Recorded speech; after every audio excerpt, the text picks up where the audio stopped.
गरीब गर्भवती पत्नी पर बारिश का कहर। केदारनाथ नामक गांव में रहने वाले सभी गांव वालों की यही कहानी है।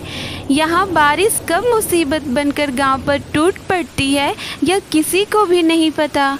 यह कहानी है उसी गांव में रहने वाले अजय की, जो अपनी पत्नी गुंजन और बेटी महक के साथ रहता था। अजय मजदूरी करके अपने परिवार का पेट पाल रहा था। एक दिन शाम को अजय रोज की तरह काम करके घर वापस आता है। गुंजन अजय के आने की आहट सुनकर उसके पास आ जाती है और आ गए आप, मैंने खाना बना दिया है, आप हाथ मुंह धो लीजिए, मैं खाना लगा देती हूँ। गुंजन ये लो, इसमें कुछ राशन और सब्जियां हैं। गुंजन वह थैला लेकर रसोई की ओर चली जाती है। फिर थोड़ी देर बाद वे सब बैठकर खाना खाते हैं और फिर रात के समय। अरे गुंजन, बरसात के दिनों में काम ढूंढने में भी बड़ी कठिनाई हो रही है। अब मुझे तो पहले से ज़्यादा काम करने की ज़रूरत है। दरअसल अजय की पत्नी गुंजन दोबारा से मां बनने वाली थी, इसीलिए अब अजय ज़्यादा काम करके पैसे इकट्ठा करना चाहता था। इधर अब बारिश का भी मौसम आ गया था। आए दिन गांव में बारिश होने लगी थी और कई जगह से तो बाढ़ आने की खबर भी सुनने को मिल रही थी। एक दिन अजय घर से काम के लिए जा रहा था, तभी गुंजन ने पीछे से पुकारा, सुनिए जी, आज आप चावल और आटा ले आइएगा, क्योंकि बस आज शाम तक का ही राशन बचा है। आप काम से आते वक्त याद से आटा और चावल लेते आइएगा। ठीक है गुंजन, मैं आते समय सारा सामान ले आऊँगा। यह कहकर अजय काम ढूंढने के लिए बाजार की ओर चला जाता है, लेकिन आज उसे कहीं भी काम नहीं मिलता है। पूरा दिन इधर उधर भटकने के बाद थक हार कर अजय घर वापस लौट आता है। क्या हुआ जी, आप इतने उदास क्यों हैं और आप राशन नहीं लाए हैं क्या? गुंजन, आज मुझे कहीं भी काम नहीं मिला है। कोई बात नहीं जी, आज शाम तक तो काम चल जाएगा, फिर कल की कल देखेंगे। फिर उसके बाद वे सब खाना खाकर सो जाते हैं, लेकिन रात में तेज बारिश शुरू हो जाती है। रात भर बारिश होने से अजय के छत से पानी टपकने लगता है।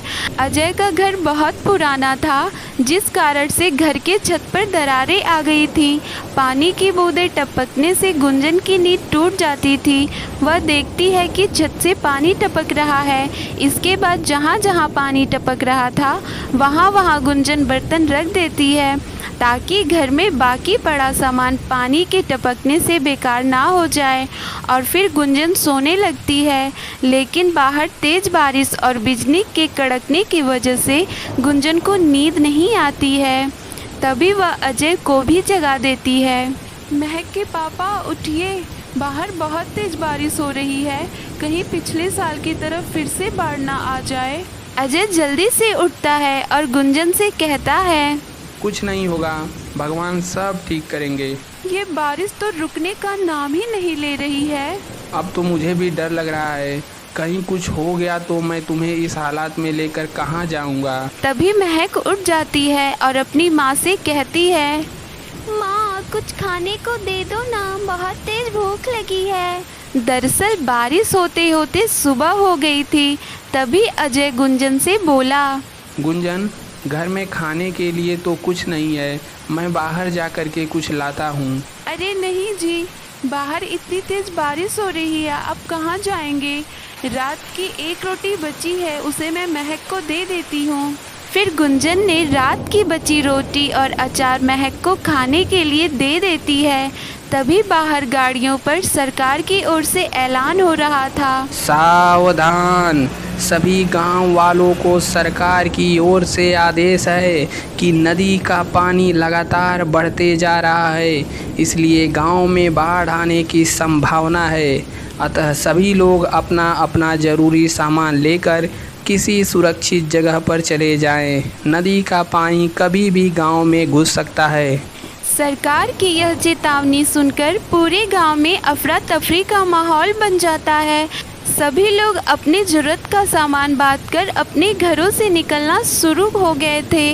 अजय भी गुंजन से बोलता है, अरे गुंजन, जल्दी से ज़रूरत का सामान बांध लो, हमें यहाँ से जल्द निकलना होगा क्योंकि नदी का पानी धीरे धीरे गांव में घुसना शुरू हो गया है। अब तक तो अजय के घर में भी पानी आने लगा था, जिसे देखकर दोनों घबरा जाते हैं। और गुंजन, पानी घर में आना शुरू हो गया है, तुम थोड़ा जल्दी करो ना, हमें तुरंत यहाँ से निकलना होगा। मम्मी, क्या अब सब डूबकर मर जाएंगे?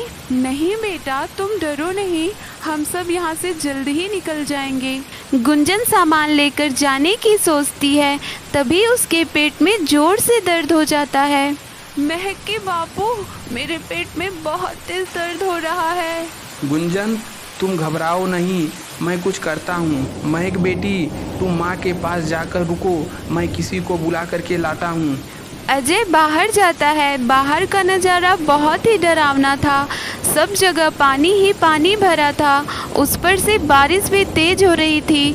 अजय एक आदमी से मदद के लिए कहता है, सुनिए भाई साहब, मेरी मदद कीजिए, मेरी पत्नी को बच्चा होने वाला है और उसको प्रसव पीड़ा हो रही है, कृपया उसे ले जाने में मेरी मदद करें। अरे भाई, मैं नहीं आ रहा, यहाँ मुझे अपनी जान की पड़ी है। इतना कहकर वह आदमी वहाँ से चला जाता है। अजय थोड़ा और आगे जाता है, वहाँ एक पति पत्नी जा रहे थे। अजय उनसे मदद के लिए कहता है, अरे रमेश भाई, मेरी पत्नी को पेट में बहुत तेज दर्द हो रहा है भाई, उसे अस्पताल ले जाने में मेरी मदद करो ना। शोभा सुन, गुंजन भाभी को बच्चा होने वाला है और उनको दर्द होना शुरू हो गया है, तुम भी चलो मेरे साथ। सभी लोग गुंजन के पास आ जाते हैं। महक के पापा, जल्दी कुछ करो, मुझे बहुत तेज दर्द हो रहा है। गुंजन बहन, थोड़ा हौसला रखो, हम सब अभी अस्पताल चलते हैं। अजय और रमेश गुंजन को एक चारपाई पर लेटाकर ले जाते हैं। पानी का स्तर बहुत बढ़ गया था और उस पर से बारिश भी कहर बरसा रही थी, जिस कारण से उन्हें चलने में बहुत दिक्कत हो रही थी। अजय और रमेश गुंजन को लेकर चलते ही जा रहे थे। गुंजन, तुम हौसला रखो, हम जल्दी ही अस्पताल पहुंच जाएंगे, ठीक है?